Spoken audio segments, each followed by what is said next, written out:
So you have the concept of the family deciding on a virtual family office, likely with the help of an advisor, and at least that advisor there to help them kickstart the process and really think about it.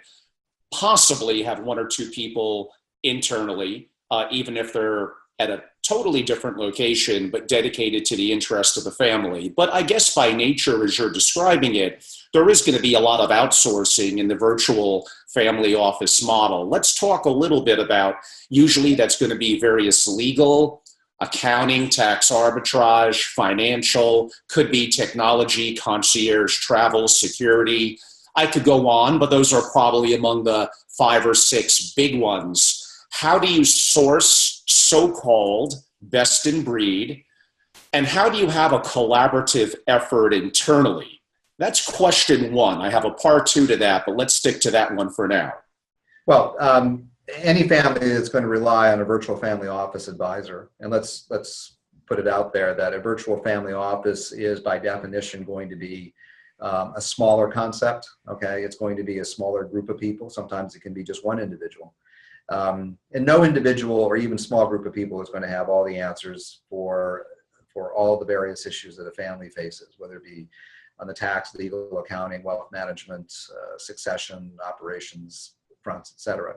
No advisor is going to have all the answers. And even if he or she has a lot of them, there's going to be a certain reliance on others who are going to bring expertise to the table.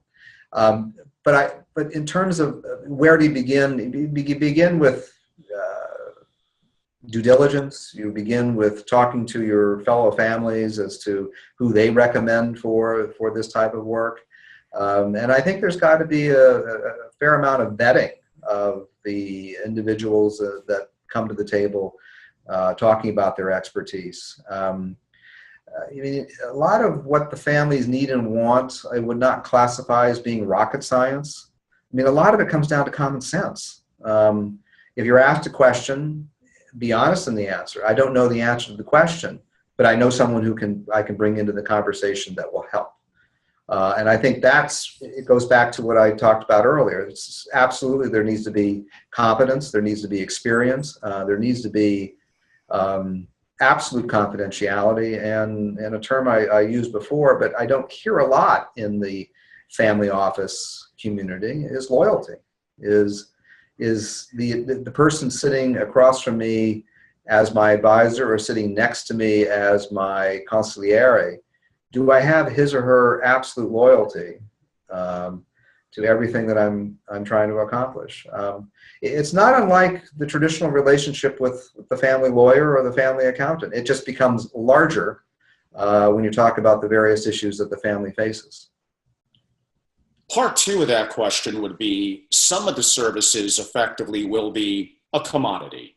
You want to have a reputation, great service, important, but sometimes it is going to come down to price. So I suppose initially, and then arguably every year, you may send out some request for proposals, whether it's legal, accounting, financial, or some other service. You did say earlier, but I'm changing it around a little bit, this is not necessarily for friends, it's business. You have a VFO to more formalize your family legacy, their tax and financial picture moving forward, because you have the trust of those around you and what you're building collaboratively.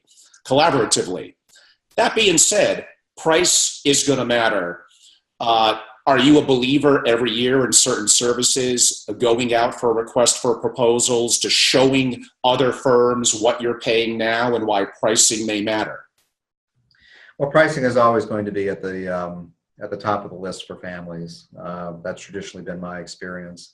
My experience has also been that families don't want to see a traditional law firm model. And I'm a lawyer, and I've spent a lot of years in law firms whereby the lawyers bill by the hour. Families aren't interested in that. What families are interested in is what can you do for me as a project, okay? And maybe the project is long-term, multi-year, or it may be as simple as a 2 or 3 week assignment by which we need to accomplish tasks A, B, and C. But going out regularly and challenging the pricing on a particular project, challenging the pricing model for any individual advisor, I think is important. Absolutely. And perhaps my final question, and we'll have a little back and forth with some of my perspectives of the VFO and begin to conclude. Maybe tell my audience a story, something that you've done internationally that relates to either the family dynamic part of it or the issue of creating a family office, or where, it doesn't always have to be positive, where it went off the rails. Well, I'm never going to share my stories where it went off the rails. We never do, don't we? We all have them. We all have them. Through no fault of anyone in particular. But I would say that my best story, and I learned a lesson from this experience, but it speaks actually in terms of how I like to work with my family clients. Sharing personally, I'm the oldest of 8, so I grew up learning what it means to take care of people, and I have that as part of my DNA when I work with families and family offices. But my best experience was working with a foreign family. I'm not going to talk about where they were located. That was very interested in having a certain set of my expertise and my input on a particular project. And they rang up just going into a big American holiday weekend. And needed something very quickly. So I juggled and got to the family exactly what they were looking for in about 48 hours. And it was a challenge, I will admit. But I've learned from families that they want speed. They want speed to the game. They don't want excuses. Reasons for something that might not be able to be accomplished in a certain period of time, fine, but not excuses. They want speed to the game. And so I was able to produce that very quickly.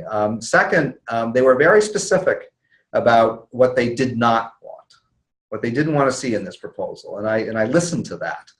And I didn't provide anything in this 40-page proposal that talked about the issues that they did not want to hear about. And I think the third element of that, so it was speed, it was listening, it was also being able to deliver to our previous point at a price point they could live with. And I think those are all very important considerations for any advisor in a virtual family office or otherwise to adhere to. Listen, provide them what they want, and get it to them as quickly as possible, which frankly is a tough thing to do in a very large organization. It's much easier to accomplish, if you will, in a virtual family office type platform. Yes, and I do agree that speed, especially potentially in the VFO platform, are very, very important. Those were very helpful, Marc, in terms of giving our audience a foundation of your perspective and your perspective and concepts behind a virtual family office.